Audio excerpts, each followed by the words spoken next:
आपका रुख करते हुए, ये आंकड़े तो लगातार हम दिखा रहे हैं, लेकिन भारतीय जनता पार्टी अगर जो ग्रामीण इलाके हैं वहां पर प्रदर्शन अच्छा कर रही है, शानदार कर रही है, तो इसके पीछे की 3 बड़ी वजह आप क्या देख रहे हैं? क्या ये माना जा सकता है कि गैस चूल्हा, जिसको लेकर एक लोकप्रियता हमने देखी, प्रधानमंत्री मोदी को श्रेय देती हुई खासतौर से महिलाएं नजर आई, उसके अलावा नवंबर दिसंबर तक ये जो मुफ्त में खाद्यान्न दिया गया है गरीबों को कोरोना संकट की वजह से, क्या ये बातें काम कर रही हैं ग्रामीण इलाकों में और इसी वजह से बीजेपी और उसके बाद जेडीयू वहां पर अच्छा कर रही है? प्रभु जी, देखो, बीजेपी का प्रदर्शन जो दिखाई दे रहा है, अगर वही चलता है, चुनाव की काउंटिंग हो रही है, क्योंकि 15 से 20% के लगभग काउंटिंग हुई है, 80% काउंटिंग होनी है, परंतु रूरल क्षेत्रों में भी जाए, क्योंकि वहाँ पर ग्रामीण विकास जो 5,000 रुपये जा रहे हैं, नकद जा रहे हैं, और गैस के कनेक्शन मिले हैं, बाकी जो खाद वगैरह मिली है, अगर ग्रामीण विकास वहाँ पर जा करके करते हैं और वहाँ के रूरल जनता उनको वोट देती है, तो मैंने कहा नंबर 1 पार्टी बीजेपी बन सकती है। जो केंद्रीय योजनाओं का असर वहाँ पर हुआ है, उसका बीजेपी को लाभ मिलता दिखाई दे रहा है। कुछ जगहों पर मैं जिक्र करना चाहूंगी, उसके साथ ही मेरा अगला सवाल भी आपसे होगा। मैं एक जगह पर गई थी, मैंने पूछा आप वोट किसको देंगे, तो पुरुष ने कहा कि मैं तो लालू जी की पार्टी को दूंगा। फिर उसके बाद मैंने उनकी पत्नी से पूछा कि आप वोट किसको करेंगे, तो उन्होंने कहा मैं नरेंद्र मोदी को करूंगी।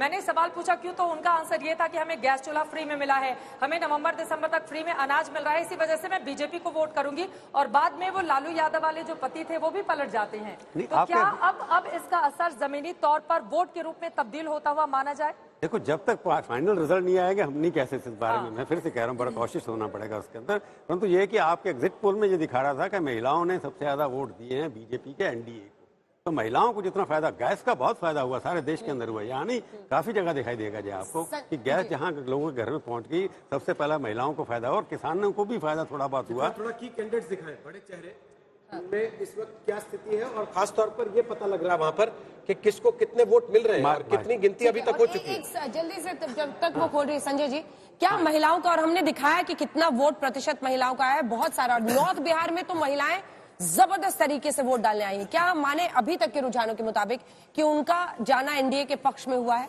मुफ्त अनाज, गैस सिलेंडर, अकाउंट में पैसा। देखिए, महिलाओं का वोट एक तरफा एनडीए को मिलता है, मुझे लगता है ये बहुत ओवर स्टेटमेंट है। अगर आप 2010 और 15 के चुनाव की बात करें तो ये तो बिल्कुल ये आंकड़े तो बिल्कुल स्पष्ट हैं कि महिलाओं का टर्नआउट ज्यादा रहा है। और ये कि सर्वेक्षण के आंकड़े नहीं है, ये इलेक्शन कमीशन के आंकड़े हैं, लेकिन सर्वेक्षणों के आधार पर दिखाई पड़ता है कि उनका टिल्ट एनडीए की तरफ है, नीतीश कुमार की तरफ है, लेकिन बहुत हल्का है। ऐसा कोई 5-10% का टिल्ट दिखाई नहीं पड़ता है।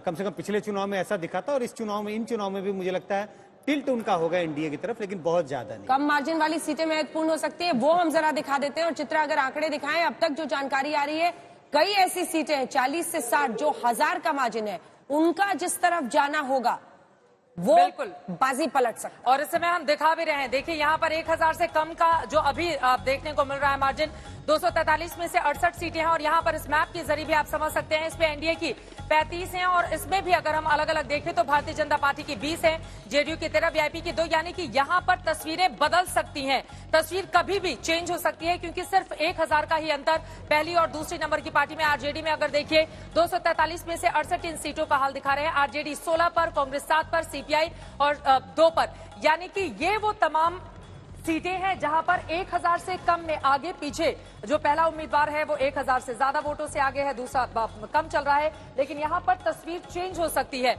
इसके अलावा अगर हम बात करें 5000 से कम की, देखिए 5000 से कम में 163 है, यानी कि जैसे जैसे वक्त गुजरेगा यहाँ की तस्वीर पलट सकती है, बदल सकती है। इसी वजह से बार बार कहा जा रहा है कि थोड़ा इंतजार कीजिए। इसमें एनडीए 84 पर है, और इस पर भी अगर हम देखें तो भारतीय जनता पार्टी 47 पर, जेडीयू 32 पर, वीआईपी 5 पर। एनडीए 84 सीटें ऐसी है जहां पर 5000 से कम की मार्जिन अभी देखी जा रही है, और उसमें आरजेडी प्लस महागठबंधन को अगर हम देखें तो यहाँ पर 38 पर आरजेडी, कांग्रेस 15 पर, सीपीआई 3 पर, सीपीएम 3 पर, सीपीआई एमएल 8 पर, यानी कि यहाँ पर 5000 से कम का मार्जिन 2 कैंडिडेट के बीच में है, आगे पीछे। और यहाँ पर स्थिति 5000 से कम की वो बदल सकती है। 10000 से कम की बात करें तो यहाँ पर 180 है, और एनडीए 96 और आरजेडी प्लस 72 पर, लेकिन एनडीए में 96 में, बीजेपी 54 पर, जेडीयू 36 पर, वीआईपी 6 पर। आरजेडी प्लस को अगर हम देख लें तो यहाँ पर आरजेडी 40 पर, कांग्रेस 16 पर। अपने आप में ये महत्वपूर्ण सीटें, लेकिन जरा देखते हैं 1 लाख से ज्यादा भी कोई है या नहीं है। अभी तक कोई नहीं है। 50,000 से ज्यादा में भी कोई नहीं है, यानी कि अभी इन दोनों को बिल्कुल हम क्रॉस करेंगे। 20,000 से कम 181, 20,000 से कम 181 है, लेकिन 1000 से कम जहां पर तस्वीर बदल सकती है, पलट सकती है, वो ये सीटें हैं। 243 में 70 सीटें, 1000 से कम का यह आंकड़ा पहले और दूसरे नंबर के प्रत्याशी में, और 1000 से कम 70 सीटें, यानी कि ये 70 सीटें कहीं भी आ जा सकती हैं, जिनमें से 37 इस वक्त एनडीए के पक्ष में, एनडीए जिन पर लीड लिए हुए है, आरजेडी प्लस के पास 27 इस वक्त, लेकिन यहां पर 37 और 27 में कभी भी उलटफेर हो सकता है, या फिर धीरे धीरे समय अगर गुजरेगा तो हो सकता है कि इसी तरह की स्थिति रही। एक बार फिर से नजर डाल लेते हैं कि यहाँ पर बीजेपी और जेडीयू की स्थिति क्या है। 1000 से कम का जो मार्जिन अभी देखा जा रहा है उसमें बीजेपी 22 पर है, जेडीयू 13 पर है, वीआईपी 2 पर है, यानी कि यहाँ पर पहले और दूसरे नंबर के कैंडिडेट में सिर्फ 1000 के वोटों का फर्क इस समय देखने को मिल रहा है।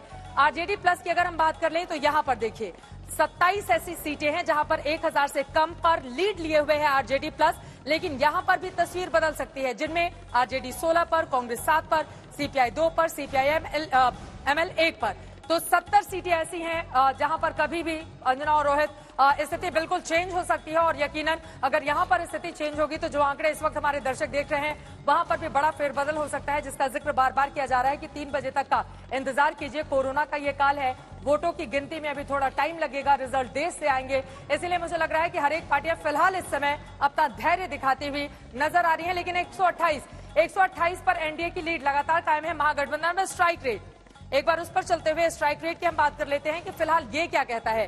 देखिए यहां पर एनडीए की हम बात करें तो मौजूदा स्ट्राइक रेट इनका 53 का है, और जाहिर तौर पर आंकड़े 122 के सरकार बनाने के लिए 122 रही, 128 का रुझान सामने आ चुका है, और इस समय एनडीए शानदार तरीके से आगे की ओर बढ़ता हुआ, और अगर यही पूरी तरह से नतीजे में तब्दील हो जाएगा तो किसी भी तरह की परेशानी का सामना एनडीए को नहीं करना पड़ेगा, और 53% का ये मौजूदा स्ट्राइक रेट है।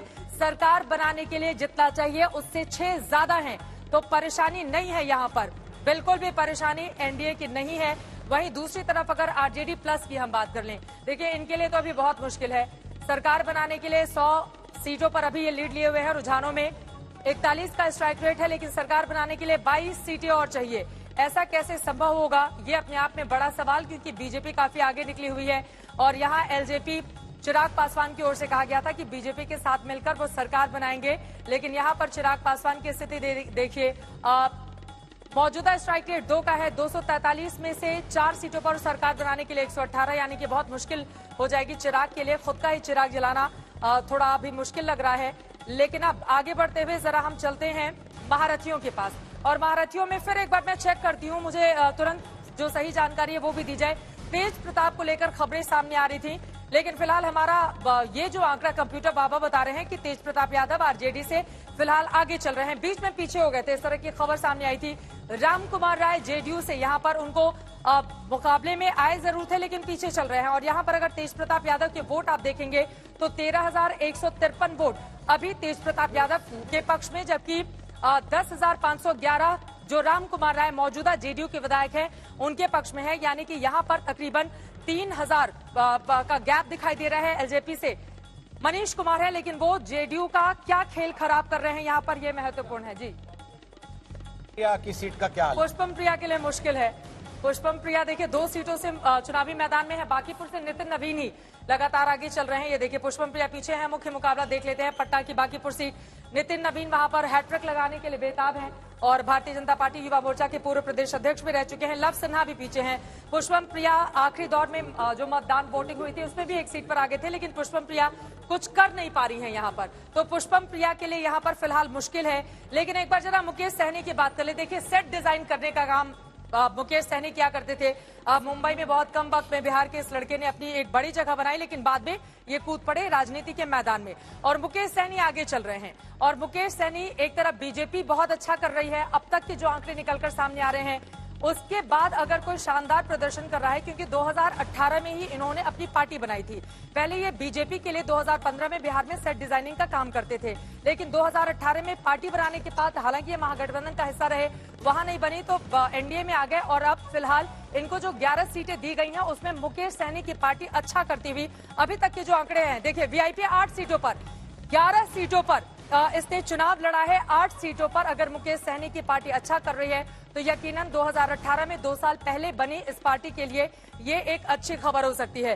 तो ये तो हमने बात कर ली है इन लोगों की, लेकिन देखिए ये बड़ी सी स्क्रीन पर नजर डालिए, पूरी की पूरी 243 सीटें यहाँ पर हमने रखा हुआ है। और अगर इस पर कुछ ऐसी सीटें जिसका मैं जिक्र कर लूं तो अररिया में जेडीयू आगे चल रही है, मुंगेर में भारतीय जनता पार्टी आगे चल रही है, वहीं दूसरी तरफ कोचा धमन में AIMIM आगे, कोचा धमन सीट पर AI यानी कि असदुद्दीन ओवैसी की पार्टी आगे चल रही है।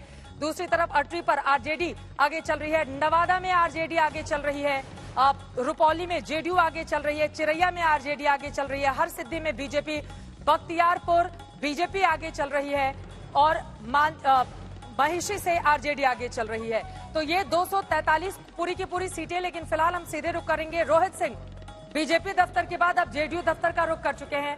रोहित, अब जितनी रौनक बीजेपी दफ्तर से हमारे दर्शकों को आपने दिखाई समय चढ़ने के साथ ही साथ, क्या वैसी ही स्थिति इस वक्त देखने को मिल रही है? जेडीयू दफ्तर नहीं पहुंचे, हालांकि बहुत ज्यादा दूरी नहीं है, मुझे यही बताइए कि आप बीजेपी दफ्तर में बताइए। दिखा रहा हूँ बीजेपी ऑफिस में जिस तरीके से जश्न मन रहा था, उससे ज्यादा जश्न जो जनता दल यूनाइटेड के दफ्तर में यहाँ हो रहा है। अब ढोल मंजीरा सब बजाए जा रहे हैं यहाँ पे। और ये देखिए welcome Nitish Kumar T shirt जो है वो छप चुका है। जनता ने एक बार घूम जाइए, जनता ने फिर से चुना 24 carat gold, welcome CM Shri Nitish Kumar. तो देखिए जेडीयू ने पहले से ही जो है वो तैयारी कर ली थी, टी शर्ट दिखाई दे रहा, जेडीयू ने पहले से ही जो है वो तैयारी की हुई थी कि नीतीश कुमार की वापसी होगी। और यहाँ पर देख सकते थे और फिर यहाँ ढोल मंजीरे देख लीजिए। विकास और सुशासन की जीत हुई है। बिहार की जनता विकास और सुशासन को ही पसंद करती है, इसलिए विकास और सुशासन की जीत हुई है। मुख्यमंत्री बनेंगे बिहार, ये तय है। बिहार के जनता ने तीर पर मोहर लगाया और नीतीश कुमार पर विश्वास और भरोसा किया। बिहार की जनता हाँ एकदम बनेंगे, 100% मुख्यमंत्री बनेंगे। विकास पुरुष नीतीश कुमार बन सकते हैं, सुशासन बाबू नीतीश। बिल्कुल रोहित, आप तस्वीरें वहां से दिखाते रहिए। पिछले चुनाव के मुकाबले ज्यादा मतदान केंद्र थे, देरी हो सकती है नतीजों में, चुनाव आयोग को ये कहना पड़ रहा है, क्योंकि देखिए धीरे धीरे उनके खुद के साइट पर अगर आप देखेंगे कई बार आंकड़े ऊपर नीचे हो रहे हैं, तो धीरे धीरे जो रुझान आ रहे हैं, परिवर्तन बहुत कुछ नतीजों में होगा। रोहित बात कीजिए, फिर आ रहे हैं कई मेहमान। बीजेपी दफ्तर नहीं है, ये जेडीयू का दफ्तर है, उसको ठीक कर लिया जाए। नीतीश कुमार के पीछे बड़ी सी होर्डिंग भी दिखाई दे रही है, ये जेडीयू दफ्तर है, जेडीयू दफ्तर है बिल्कुल।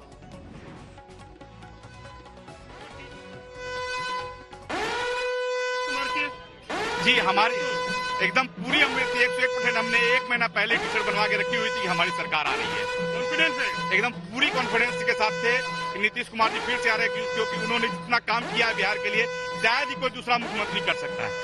नीतीश कुमार ने काम किया है, इसीलिए उनको उम्मीद थी। एक बार तस्वीरें फिर से ढोल मंजीरे की दिखाते हैं आपको हम यहाँ पे। इस तरीके से बीजेपी भले ही थोड़ी सी अभी तैयारी करने में कमी हो जश्न का, लेकिन जेडीयू में किसी प्रकार की कमी यहाँ नजर नहीं आ रही है। चित्रा, अब एक चीज मैं और यहाँ पर बता दूं कि पूरे बिहार में अगर आप देखेंगे दोपहर 1 बजे चुनाव आयोग की प्रेस कॉन्फ्रेंस की भी खबर निकलकर सामने आई है। अब इस प्रेस कॉन्फ्रेंस में चुनाव आयोग क्या जानकारी देता है ये महत्वपूर्ण होगा।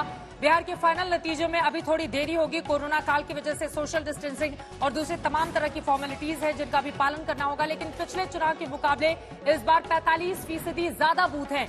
कोरोना प्रोटोकॉल के कारण ज्यादा बूथ बने, इसी वजह से नतीजे देर शाम तक आने की फाइनल नतीजे जिसकी उम्मीद की जा रही है। दोपहर 1 बजे चुनाव आयोग की अहम प्रेस कॉन्फ्रेंस। लेकिन आपको बता दें रोहित, जिस जेडीयू दफ्तर की तस्वीर हमारे दर्शकों तक पहुंचा रहे थे, पूरे बिहार में आप घूम लेंगे तो एकमात्र जेडीयू दफ्तर पटना का, जहां पर बड़े बड़े होर्डिंग्स आपको मुख्यमंत्री नीतीश कुमार के दिखेंगे, बाकी कहीं पर भी उनके होर्डिंग्स नजर नहीं आएंगे।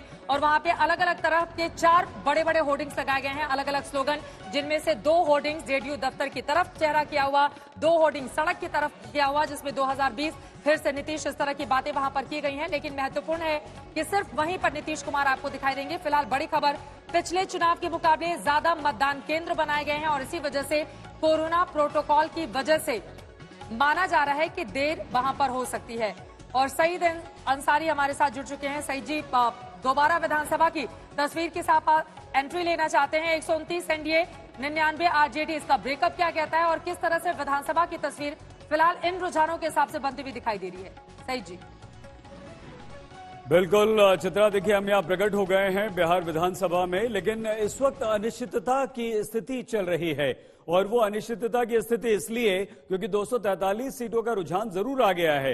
रुझान में हम ये साफ तौर पर कह सकते हैं कि एनडीए को स्पष्ट बहुमत प्राप्त हो चुका है। लेकिन भूलना नहीं चाहिए, ये रुझान है। 1 बजे चुनाव आयोग प्रेस कॉन्फ्रेंस करेगा और उसके बाद वो बताएगा कि 45% अगर ज्यादा बूथ इस बार बने हैं कोरोना काल की वजह से तो कितनी देर लगेगी। अभी तक जो हम कह रहे थे कि 3 बजे तक नतीजे आ सकते हैं, 3 बजे तक आपको इंतजार करना पड़ेगा, अब ये अंदाजा आप लगा सकते हैं कि 3 बजे से आगे भी आपको इंतजार करना पड़ सकता है।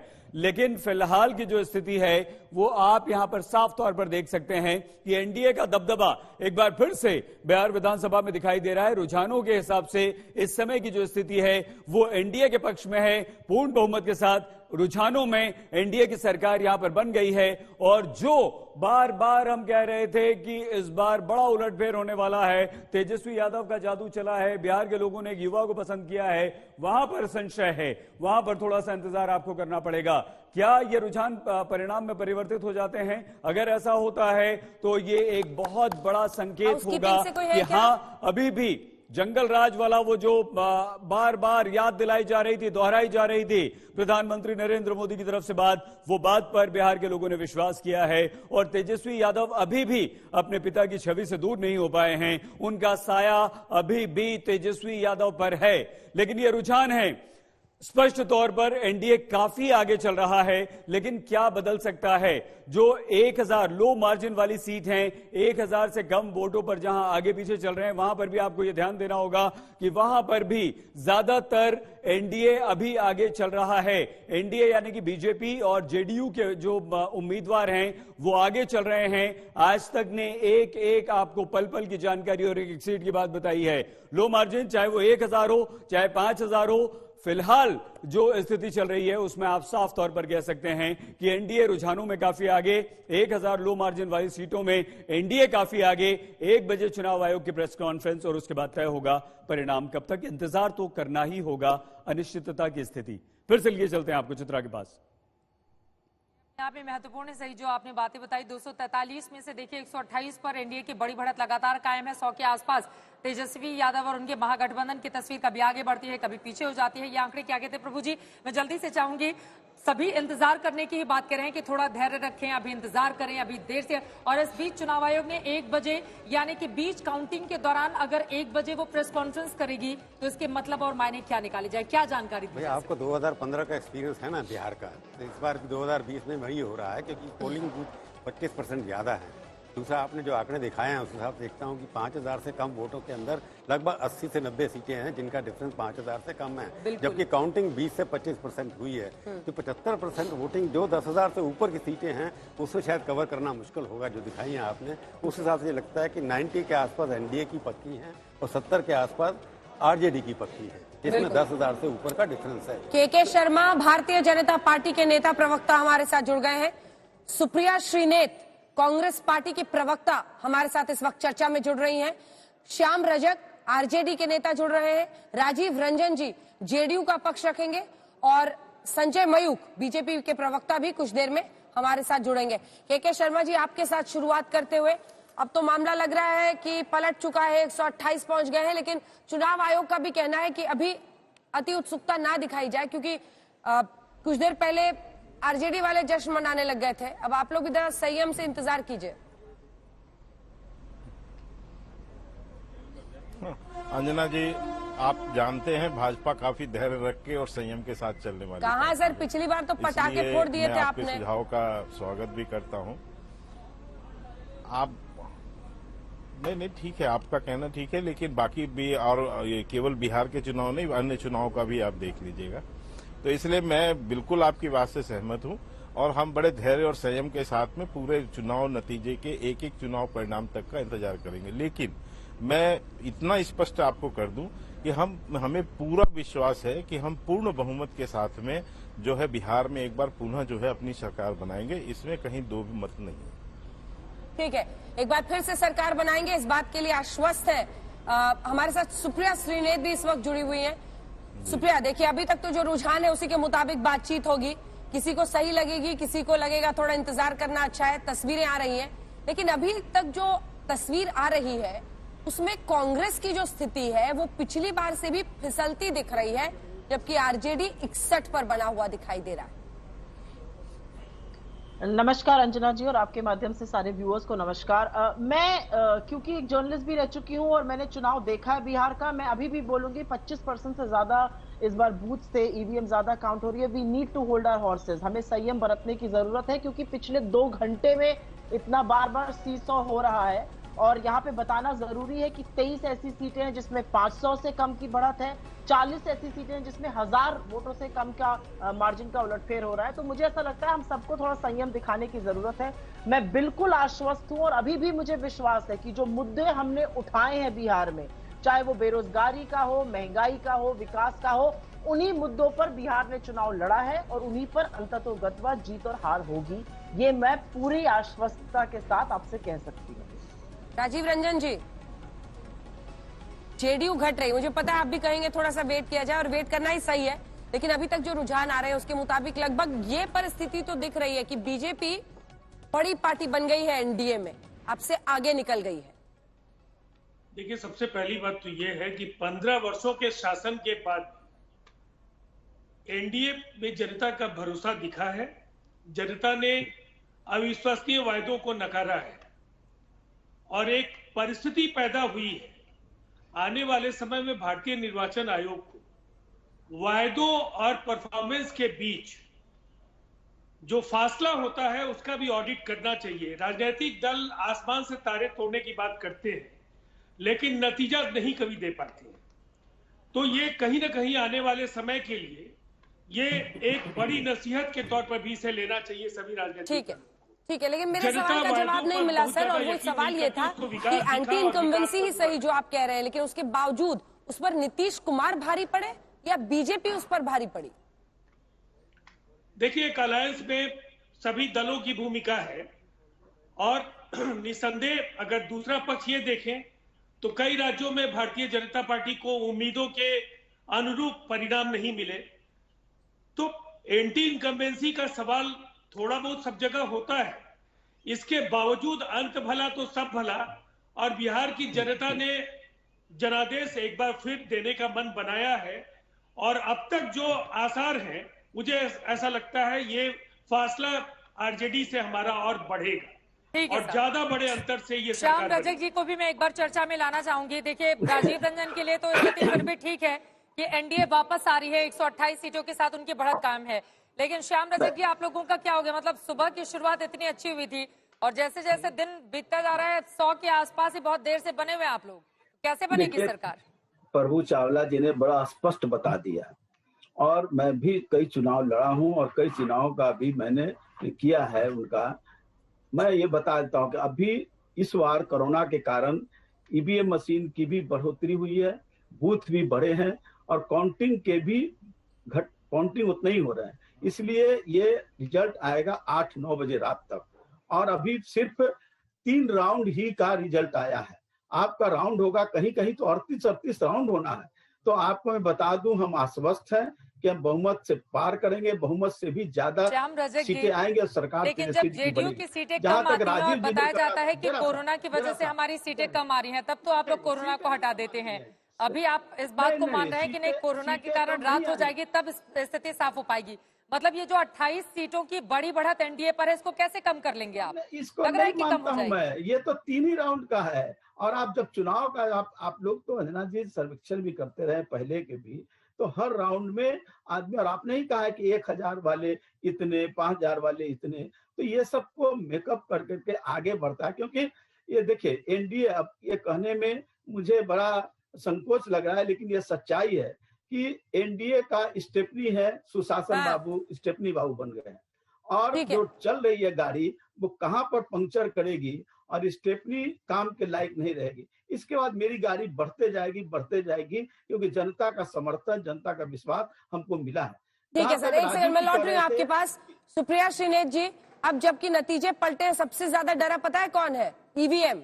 क्योंकि उदित राज जी देखिए शुरू कर दिए ट्विटर पर, एक के बाद एक वो ट्वीट कर रहे हैं कि जब मंगल ग्रह और चांद की ओर जाते उपक्रम की दिशा धरती से नियंत्रित की जा सकती है, तो ईवीएम हैक क्यों नहीं हो सकता है? अमेरिका में अगर ईवीएम से चुनाव होता तो क्या ट्रंप हार सकते थे? Question mark.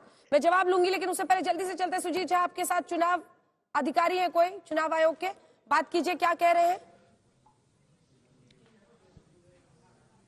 बिल्कुल, मैं अभी चुनाव के कंट्रोल रूम में हूं और मतगणना का दौर जारी है बिहार में। हमारे साथ मुख्य चुनाव अधिकारी श्रीनिवासन जी, ये मतगणना का दौर चल रहा है, लेकिन काफी धीमी गति से ऐसा लग रहा है, क्या वजह क्या है इसकी? देखिए, धीमी गति मैं नहीं बोलूँगा, लेकिन शुरू में जब 8 बजे शुरू होता है फर्स्ट, हम लोग पहले आधा घंटे में तो पोस्टल बैलेट का गिनती शुरू कर देता है। 8:30 बजे से हम लोग का कंट्रोल यूनिट का तो ईवीएम का जो मतगणना है वो शुरू हो जाता है। पहले तो पोस्टल होता है, पहले पोस्टल होता है और उसके बाद 8:30 बजे से ईवीएम का भी शुरू हो जाता है और दोनों पैरेलली चलते रहता है। अभी वही हो रहा है और फर्स्ट जनरली सभी इलेक्शन में यही देखा जाता है, फर्स्ट 1-2 राउंड स्लो चलता है, उसके बाद स्पीड पिकअप हो जाता है। अभी स्पीड पिकअप हो गया है, बहुत सारी एसी में 10 राउंड 14 राउंड तक हो चुका है। अच्छा, ये कोरोना की वजह से जो बढ़ाए गए थे बूथ 45%, उसकी वजह से भी कुछ देरी हो रही है, बूथों की संख्या बढ़ गई है? निश्चित रूप से इस बार थोड़ा देरी तो होगा ही। पहले हम लोग लगभग 73,000 पोलिंग स्टेशन की काउंटिंग करते थे, अब इस बार 1,06,000 पोलिंग स्टेशन की काउंटिंग करेंगे, तो निश्चित रूप से और 2-3 घंटा हम लोगों का ज्यादा समय लगेगा। अब तक जो 12 से ज्यादा हो गया, कितना परसेंट हो गया होगा काउंटिंग, कितना परसेंट? परसेंटेज मैं अभी एग्जैक्ट नहीं बोल सकता हूं, मैंने हम लोग निकाल रहे हैं उसको, उसके बाद आपको बता देंगे। कितने राउंड तक चलेगा पूरा?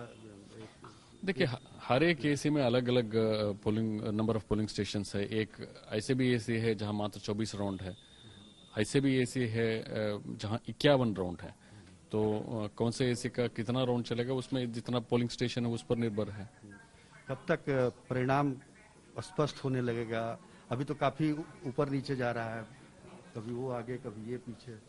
परिणाम से हमको कोई मतलब नहीं है। हम लोग कब तक स्टेबल, मतलब सही तस्वीर कब तक जान सकेंगे?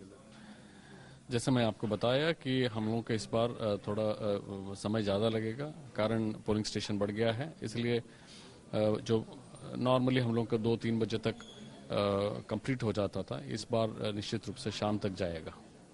धन्यवाद। शाम में कितना, 5-6 बजे? आपने सुना कि 5-6 बजे सुजीत? देर शाम हम कह सकते हैं, बिल्कुल 6-7 बजे तक, लेकिन सही तस्वीर जो है 3 बजे के आसपास आनी शुरू हो जाएगी, जब ये पूरा जो आपको परिणाम रुझान देख रहे हैं वो थोड़ा स्टेबल दिखेगा, इतना उतार चढ़ाव इसमें नहीं दिखाई देगा। ठीक है जी संजय जी। हाँ। कमिश्नर जो है वहां पे कि 23 राउंड से लेके 51 राउंड तक है।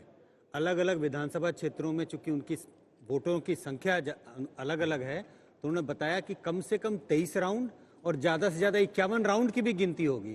तो नहीं, उन्होंने इस बात को के बारे में खुलासा नहीं किया। राउंड के आसपास नहीं, उन्होंने कहा अभी इसका आकलन हमने नहीं किया है कि कितने वोटों की गिनती हुई है, लेकिन राउंड्स के बारे में बताया कम से कम 23 राउंड से 51 राउंड तक भी होंगी गिनती अलग अलग कंस्टिट्यूएंसी में, तो बहुत समय लगने वाला। 3 बजे तक थोड़ी तस्वीर साफ होगी, लेकिन 7-8 बजे के पहले नहीं। मुझे नहीं लगता कि 3 बजे तक तस्वीर साफ होगी। जिस रफ्तार से गिनती हो रही है, कम से कम 7-8 बजे तक का इंतजार करना पड़ेगा। एक छोटी सी टिप्पणी करूं?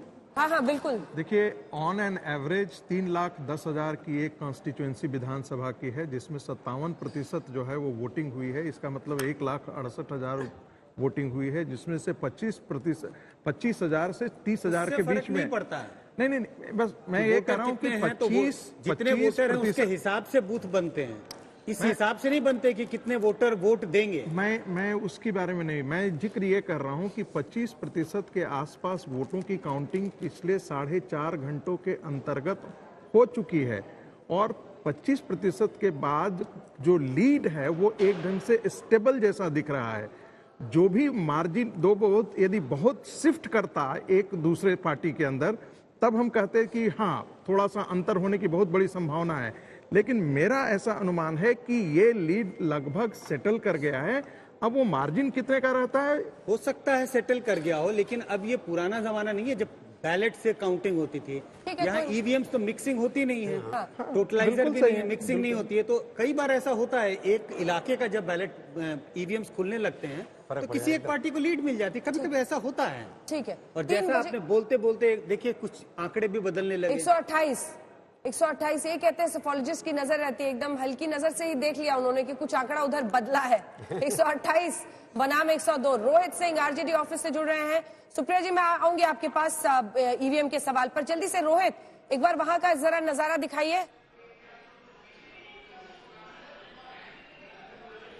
जी देखिए अंजना, इस वक्त आरजेडी दफ्तर में हूं और इस तरीके के काफी सारे बैनर पोस्टर जो है चुनाव के दौरान लगाए गए थे, जहां पे कहा गया था सत्ता नहीं गरीबों के लिए संघर्ष ही हमारी राजनीति है।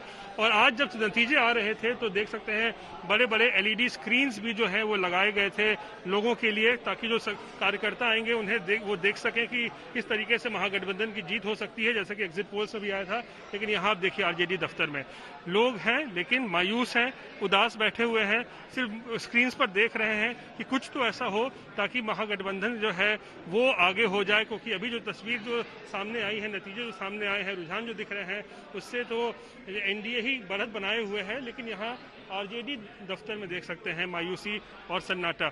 ये आप लोग को उम्मीद थी कि महागठबंधन बनेगी सरकार? अभी भी उम्मीद है?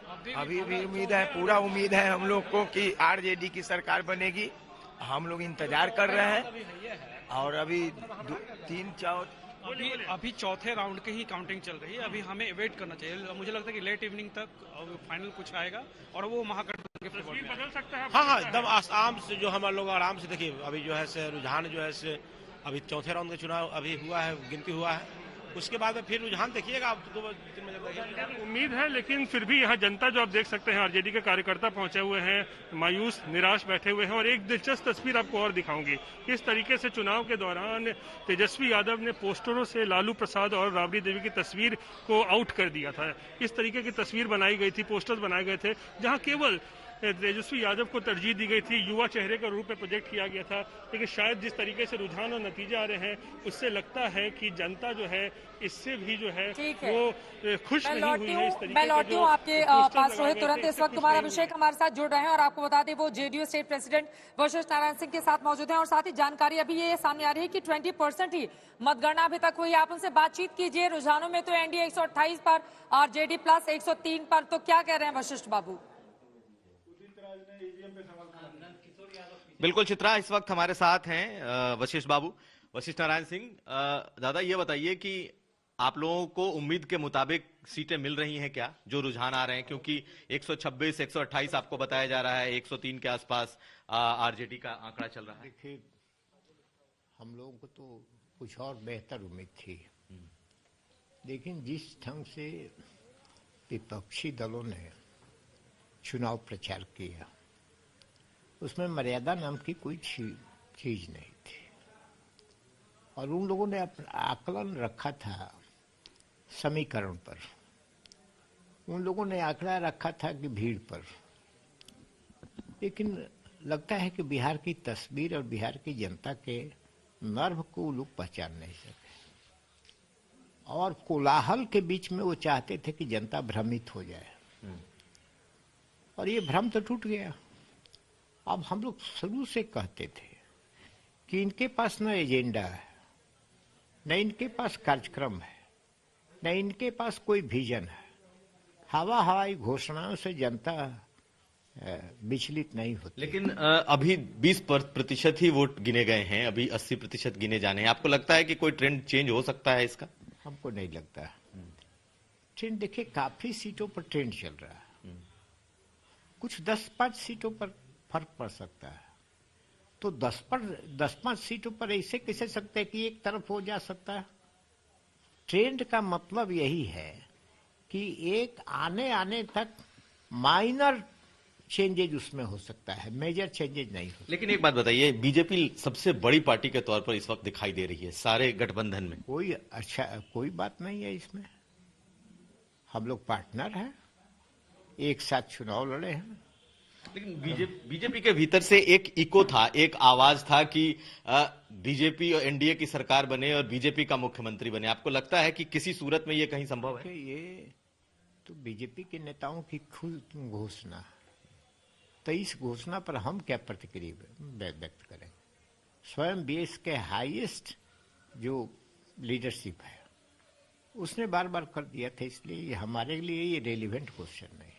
एक सवाल और बनता है, ये बताइए कि जितने बड़े समाजवादी, बड़े बड़े जो पुराने नेता हैं, सब कह रहे, सब इस बात को अभी भी कह रहे थे कि तेजस्वी का बड़ा कद, तेजस्वी बहुत अच्छा इस बार परफॉर्म कर रहे हैं और सरकार बनाने जा रहे हैं। यहां तक कि सर्वे रिपोर्ट में भी बहुत अच्छा उनके लिए आ रहा था।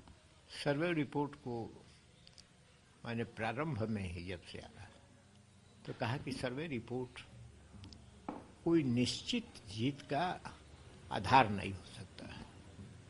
अब बिहार तो सर्वे रिपोर्ट को जल्दी मानता नहीं है। 2015 में भी यही चल रहा था, देख लीजिए, रिकॉर्ड देख लीजिए। और हमारा जो कहना था, आज भी मैं वही कह रहा हूं, सर्वे रिपोर्ट कितने लोगों का सैंपल इकट्ठा करता है? अच्छा, एक चीज बताइए, कहा गया, जो बताया जा रहा था कि शराबबंदी से लोगों की नाराजगी है, आपको लगता है कि ये मोहर है नीतीश कुमार, अगर जीतते हैं तो उनके इस नीति पर मोहर है कि हाँ शराबबंदी सही है? शराबबंदी का एक बड़ा परिणाम निकलता है। एक समझिए वेलफेयर स्टेट, वेलफेयर स्टेट में यही नहीं देखा जाता है कि हमारा राजस्व का कितना घाटा होता है। आपको समाज की सुरक्षा, समाज में शांति एक बड़ा मुद्दा होता है, और राजस्व के घाटे होने के बाद भी शराबबंदी की गई। आपने देखा पहले का स्थिति क्या था, शादी ब्याह के वक्त में क्या स्थिति था, घरेलू हिंसा की संख्या देख लीजिए कितनी थी, क्या उसमें कमी नहीं आई है? सर्टेन लोगों के जो अभ्यस्त हैं, इससे तो कुछ निर्णय नहीं प्रभावित करता।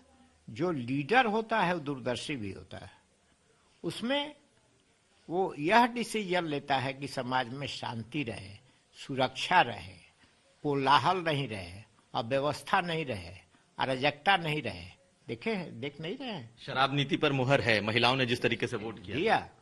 और आप देख लीजिए, प्रथम चरण का मतदान का रेशियो देख लीजिए, द्वितीय चरण के मतदान का रेशियो देख लीजिए, तीसरी चरण के मतदान के रेशियो देख लीजिए। प्रथम चरण के चुनाव में ये लग रहा था कि इन लोगों की, महिलाओं के दिल और दिमाग पर क्या यही शासन आ जाएगा क्या? फिर जंगल का कानून बिहार में चलेगा क्या? क्या बिहार फिर अराजकता के दौर में जाएगा क्या? क्या बिहार में शासन नाम की कोई चीज रहेगी क्या? इसलिए बड़ी पंक्तियां लग गई। तो इसका मतलब लग रहा है कि पहले चरण में के बाद लोग, महिलाओं में इस बात का अंदेशा हुआ, खौफ हुआ, उसके बाद ये चीजें हुई। देखिए, पहले चरण में जिस ढंग से तूफानी प्रचार इन लोगों ने किया, आज जिस ढंग से झूठी घोषणा करने लगे, जिस ढंग से दावा करने लगे, तो लोगों की नजर, शिक्षा ने ऐसा कर दिया है, आधुनिक टेक्नोलॉजी देखने वाले लोग सत्य की भी परीक्षा लेते हैं, और उसमें लोगों देखा कि जो चीजें नहीं हो सकती है उसकी भी बात कर रहे हैं।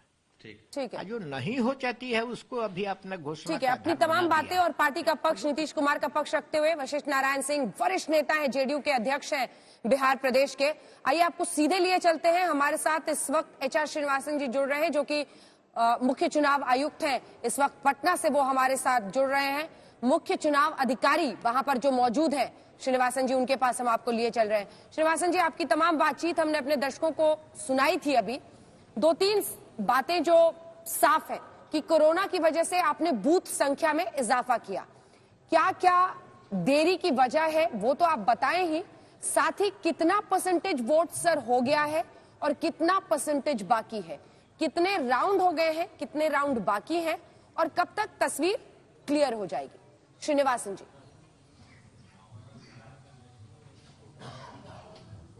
मैं जैसे आपको पहले भी बताया था कि हम लोगों का लगभग 34,000 पोलिंग स्टेशंस बढ़ गया है, जिसका कारण हम लोगों का नंबर ऑफ राउंड्स भी बढ़ गया है। जहां तक राउंड्स का बात है, किसी असेंबली कॉन्स्टिट्यूंसीज में 24 राउंड्स है, किसी असेंबली कॉन्स्टिट्यूंसीज में 50 का भी आसपास में है। वोटिंग, जहां तक वोट्स, परसेंटेज ऑफ वोट्स जो गिनाया गया अभी तक, लगभग 20% हमारा गिनती पूरा हो चुका है। तो 20 राउंड के करीब वोटिंग हो गई है। कोई टेक्निकल सवाल अगर संजय जी आपको समझ में आए तो आप जरूर पूछ लीजिएगा उनसे। 20 राउंड हो गए, तो क्या माने 7-8 बजे तक शाम तक पूरी तस्वीर साफ होगी सर? क्योंकि तब तो 20% आप कह रहे थे जी, 20% काउंट हुआ है, 20% काउंट हुआ है, तो क्या हम माने कि शाम तक 6-7 भी बच सकता है?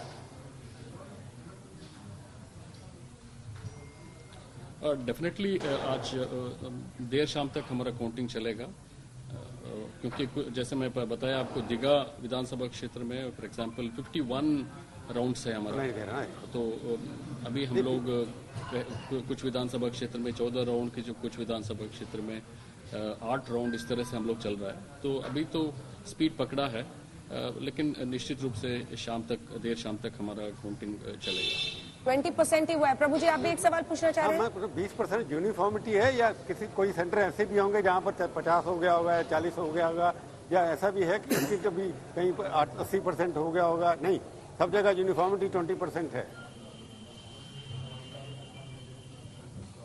नहीं, यूनिफॉर्मली नहीं है। मैं ओवरऑल बताया मैंने, हम लोग अभी तक 80 लाख के आसपास में हम लोग वोट्स गिन चुके हैं। टोटल वोट्स पोल्ड कितने थे सर? 57% जो 56% वोटिंग हुई, टोटल वोट्स पोल्ड कितने थे? कुछ आइडिया दे सकते हैं आप, जिसमें से आप बता रहे हैं कि 80 लाख गिन लिए गए? करीब 4 करोड़ 10 लाख के आसपास में करीब। इसका मतलब ये कि अभी 3 करोड़ 30 लाख वोट गिने जाने बाकी हैं। 4 करोड़ 10 लाख। राइट। जी, तो ये एक बड़ा मार्जिन है, और इसका अर्थ सीधे सीधे तौर पर यह कि अभी जो भी तस्वीर उभर रही है उससे कुछ अंदाजा लगाना बड़ा कठिन है कि आगे क्या हो सकता है।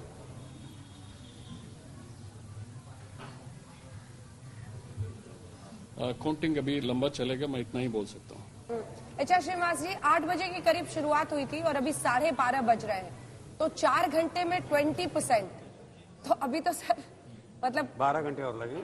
12 घंटे के आसपास लग सकते हैं, या अंत में हम माने कि कुछ जल्दी भी हो सकता है? जरा आपसे समझ रहे हैं हम लोग लेमैन की तरह। देखिए, 8 बजे से जो हम लोगों का काउंटिंग शुरू हुआ वो पोस्टल बैलेट से शुरू हुआ। हम लोग ईवीएम का काउंटिंग जो है 8:30 बजे से शुरू किया है, और ऑलवेज सभी इलेक्शंस में देखा जाता है कि फर्स्ट राउंड्स थोड़ा धीमी गति से चलता है, उसके बाद रफ्तार पकड़ लेता है। अभी रफ्तार पकड़ लिया है, डेफिनेटली हम लोगों का अभी तेजी से राउंड्स गिना जाएगा, लेकिन निश्चित रूप से देर शाम तक हमारा काउंटिंग चलेगा। ठीक है, संजय जी एक सवाल पूछ रहे हैं। संजय जी, फिर भी अगर हम इस आधार पे देखें कि शुरुआत के 4 घंटे में 20% की काउंटिंग हुई है, तो कम से कम 80% और काउंट करने में हम ये तो मान के चलें कि कम से कम 8 से 10 घंटे का समय और लगना बाकी है। तो कम से कम इतना तो हमें इंतजार करने की आप हिदायत देंगे कि हम 8 से 10 घंटे का और इंतजार करें, या इससे जल्दी भी हो सकती है? जैसे मैं बताया आपको कि रफ्तार पकड़ लिया है, और सभी एसी में नंबर ऑफ राउंड्स डिफरेंट है, तो कुछ एसीज का तो हम लोग शाम तक लगभग फाइनल तक पहुंच जाएंगे, लेकिन कुछ एसीज निश्चित रूप से हम लोगों का और लेट होगा। आप कुछ सवाल पूछना चाह रहे हो? मैं कहना चाहता हूँ कि ये जो लेट हो रहा है, क्योंकि ईवीएम मशीन हैं, बटन दबाना, रिजल्ट मशीन तो सब सेंटर पर पहुंच गई होंगी, तो इतना काउंटिंग लेट क्यों हो रही है? जबकि सेंटर आपके बटे हुए हैं, मशीनें हर जगह पहुंच गई हैं, फिर उनको काउंट ही करना है, एग्रीगेट करना है, तो इसका लेट होने का कारण क्या? क्या मशीनें नहीं पहुंची या स्टाफ कम है? मशीन सब कुछ काउंटिंग सेंटर पर ही है। जैसे मैं बताया आपको कि 34,000 हम लोग का पोलिंग स्टेशन बढ़ गया है। पहले हम लोग 73,000 के आसपास का पोलिंग स्टेशन का हम लोग गिनते थे। विगत लोकसभा इलेक्शन में भी उतना ही पोलिंग स्टेशन था, अब बढ़ के 1,06,000 हो गया है। नेचुरली उतना एडिशनल पोलिंग स्टेशन को हम लोग को गिनना पड़ेगा। तो क्या साहब आपकी बातों से ये निकाला जाए कि अभी 20% ही काउंटिंग हुई है, 80% बाकी है? अभी जो भी आंकड़े दिखाई दे रहे हैं वो शाम होते होते पलट सकते हैं, आप ये भी जानकारी दे रहे हैं। और साथ ही आपने कहा कि आप लोगों की तैयारी पूरी है, लेकिन कोरोना की वजह से ये तमाम दिक्कतें इस समय सामने आ रही हैं। कोरोना के कारण क्या क्या जितने लोग वोट काउंट कर रहे हैं, सोशल डिस्टेंसिंग, वहां पर किस तरह की दिक्कत आ रही है? अगर इस बारे में आप बता पाए, पहले और अभी में किस तरह का फर्क है? जी प्रभु जी का भी कुछ सवाल। मैंने पूछा, नंबर ऑफ मशीन हर पोल सेंटर पहुंच गई हैं, वहाँ पर काउंट करने के लिए पर मशीन जो है या 100 मशीन के लिए 5 लोग चाहिए, कम हैं पिछले साल के मुकाबले में। क्या ये कारण है कि 2015 में अगर 100 मशीनों के लिए 5 लोग होते थे, आज नहीं है हमारे साथ? श्रीनिवास जी अब हमारे साथ नहीं है। चले गए लगता है। चले गए श्रीनिवास जी, लेकिन एक बड़ी बात उन्होंने बता दी है, 4 करोड़ 10 लाख कुल वोट पड़े और अभी 80 लाख वोटों की गिनती का काम पूरा हुआ है। 3 करोड़ 30 लाख वोट अभी गिने जाने बाकी है। 20% वोटों की गिनती हुई है, अभी 80% वोटों की गिनती होनी बाकी है। यानी कि सरकार किसकी बनेगी? के शर्मा जी, 8 से 10 घंटे अभी और लग सकते हैं। ढोल नगाड़े आपके दफ्तर के बाहर बज रहे हैं।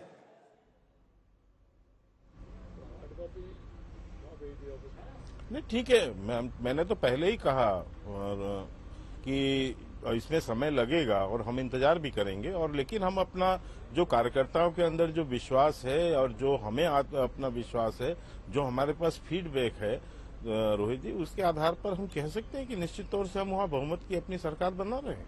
इसमें कोई जी, आप लोगों के पास फीडबैक नहीं है क्या? अभी तक जो आप रिजल्ट तो लिख रहे हैं कि जब यदि सैटेलाइट को भेज सकते हैं कंप्यूटर से, तो ईवीएम क्यों नहीं हैक कर सकते भाई?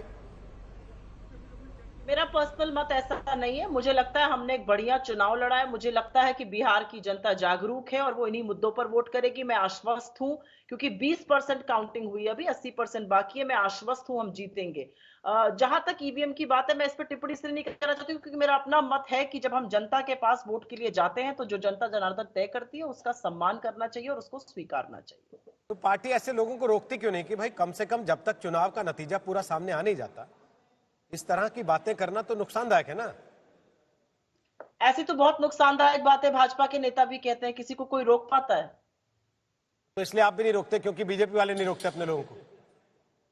ऐसी बात नहीं है। मुझे लगता है जब चुनाव परिणाम आते हैं, कुछ लोग इमोशनल होते हैं, कुछ बातें कहते हैं, हम इस बहस में ही नहीं पढ़ना चाहते। मैं इस बहस में ही नहीं पढ़ना चाहती हूँ, ईवीएम वर्सेस जो भी आप कह रहे हैं। तो आपने जो कहा वो आपने कहा मेरा निजी मत है, मैं ऐसा नहीं मानती।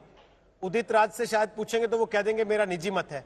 कांग्रेस पार्टी का मत क्या है इस मामले को लेकर? मैंने आपको कांग्रेस पार्टी का मत बताया ना, मैं बता रही हूँ। कांग्रेस पार्टी का मत यह है कि हमने बिहार में एक तगड़ा चुनाव लड़ा है, हमने जमीनी मुद्दे उठाए हैं।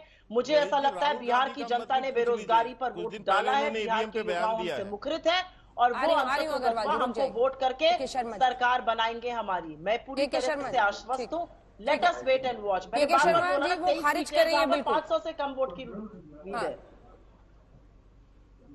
के शर्मा जी, नहीं, मैं इतना ही कहा अंजना जी कि सुप्रिया जी अपना निजी राय बता रही हैं या पार्टी का बता रही हैं, लेकिन राहुल गांधी जी ने कुछ दिन पहले ईवीएम के उस विषय पर बोला है और पहले भी जब चुनाव परिणाम आए हैं उस पर भी बहुत कुछ बोला है कांग्रेस पार्टी ने। तो उनके राय को ये कैसे खारिज करेंगे, उसके विषय में यदि कुछ अपना टिप्पणी करें तो मुझे अच्छा लगेगा कि कम से कम राहुल गांधी जी के विषय में बताएं कि उनकी क्या सोच है। अच्छा सवाल आपने उठाया। राहुल जी एक रैली कर रहे थे, रैली में नीचे से किसी ने बोला चिल्लाकर ईवीएम, उन्होंने कहा ईवीएम नहीं। उन्होंने कोई स्वतः ये नहीं बोला था, उन्होंने वो बात पासिंग में बोली और वो आगे बढ़ गए कि जो भी हो जाए बिहार का बेरोजगार, बिहार का युवा इस बार गुस्सा है और वो मताधिकार का प्रयोग चुनाव करेगा। में भी मैं तो आपके बीच में नहीं बोली थी, आप क्यों बोल रहे हैं मेरे बीच में? अग्रवाल जी, ये तो थोड़ा सा आप मुझे इतना श्रेय दीजिए ना। मैंने जो बात की उसमें आप काट रही है। मैंने पिछले चुनाव की भी बात की है, 2019 के लोकसभा चुनाव की भी मैं पूछ रहा हूँ जब राहुल गांधी जी बयान दिए ईवीएम का। आप जो भी बोलना चाहते हैं मेरे पूरी कर लीजिए सुप्रिया जी अपनी बात, फिर के शर्मा जी आती हूँ, पूरी कर लीजिए सुप्रिया जी। मैं कह रही हूँ ना 12:47 हुआ है, अभी आपके पास मुख्य चुनाव अधिकारी थे बिहार के, 20% वोटिंग काउंट हुई है। Let us wait and watch. क्यों भी 2015 भूल गए क्या अग्रवाल जी? आप लोगों ने तो लड्डू बांटने शुरू कर दिए थे। सुप्रिया जी अग्रवाल जी नहीं है, शर्मा जी है, गलती से निकल गया था अंजना के मुंह से। सॉरी के शर्मा जी। अंजना जी अब मैं आपकी बोलिए शर्मा जी, बोलिए, आप जवाब दीजिए शर्मा जी। नहीं आदि सुप्रिया जी मुझे ये याद दिला रही हैं तो मैंने बहुत सारी याद दिला सकता हूं कि गुजरात चुनाव हारने के बाद भी आप जो है देश भर में ढोल पीट के मिठाई बांट रहे थे। तो आपकी स्थिति ये है, चुनाव हारने के बाद तो सुप्रिया जी थोड़ा सा संभवतः उस समय तो शायद आप उसमें रहे होंगे, पार्टी में नहीं रही होंगी। गुजरात के चुनाव हारने के बाद आप लोगों ने मिठाई बांटी। ईवीएम की लड़ाई से मुझे लगता है सुप्रिया जी आपकी पार्टी के इसलिए नेताओं आप को मतलब इसकी 4 बात बजे बताइए तक अगर मुझे। तस्वीर पलट जाती है, फिर किस मुंह से वही उदित राज सामने आएंगे और कहेंगे कि अभी वाला ईवीएम ठीक है, दोपहर वाला खराब था। तो मुझे लगता है कि थोड़ा सा पेशेंस और इंतजार आपके भी, इतने बड़े वो नेता है उनको करना चाहिए। लेकिन श्याम रजक जी, अब मैं सीधे आपका रुख करते हुए, क्योंकि देखिए ये आंकड़ा खिसक नहीं रहा है, हालांकि सिर्फ 20% ही अभी तक काउंटिंग हुई है, लेकिन एनडीए 128 पर, मैं अगर गलत नहीं हूं तो बीते 1 घंटे से टिका हुआ है, और 103 पर महागठबंधन। तो अगर इसी तरह से टिका रहा तो फिर तो आप लोग पीछे ही रहेंगे फिर। जी नहीं, टिका नहीं रहेगा। मैंने पहले भी कहा था, शुरू में भी कहा था, कल भी कहा था कि शुरू में जो हो, लेकिन लंबी गिनती होगी और अंतिम तक आप इंतजार रखिए, धैर्य रखिए निर्णय के लिए। महागठबंधन की सरकार बनेगी, तेजस्वी जी मुख्यमंत्री बनेंगे। ये स्टेपनी वाले लोगों से पूछिए ना, अभी वशिष्ठ बाबू से, हम लोग के आदरणीय है, वो कह रहे थे कि हमारे पास एजेंडा था, विजन था। क्या विजन था? लोग जो महिलाओं की बात कर रहे हैं, महिलाएं रो रही है, परेशान है। कोरोना में जो लोग बाहर से आए अप्रवासी मजदूर, उनके जो दर्द थे, जो हमारे नौजवान हैं जो जाते हैं बाहर पढ़ने के लिए, हम एक कोचिंग सेंटर नहीं खोल सकते हैं। ये लोग जो जाते हैं, वो महिलाएं को दर्द नहीं होता है क्या? वो माँ है, माँ की छाती में जो दर्द होता है बेटे के लिए और भाई के लिए, वो दर्द उनको भी सहता है और उसका जवाब उन्होंने ईवीएम में थोड़े दिया। समय पहले आप जेडीयू में थे, हमें मतलब चुनाव मैं के कह रहा दौरान हूं कि कितने JDU ज्यादा में पलट था। गए आपको भी तो नहीं, उतनी मैं जिम्मेदारी पहले और भी कहता जवाबदेही था ये बनेगी ना बात। सर। आप मंत्री भी थे जेडीयू में, मतलब नहीं, कैसी मेरे बातें कर पर रहे हैं? जमानदेही नहीं बनेगी। अगर आपको, मैं फिर कहता हूं कि चुनाव के बाद आप उद्योग विभाग पर एक बार समीक्षा करिए।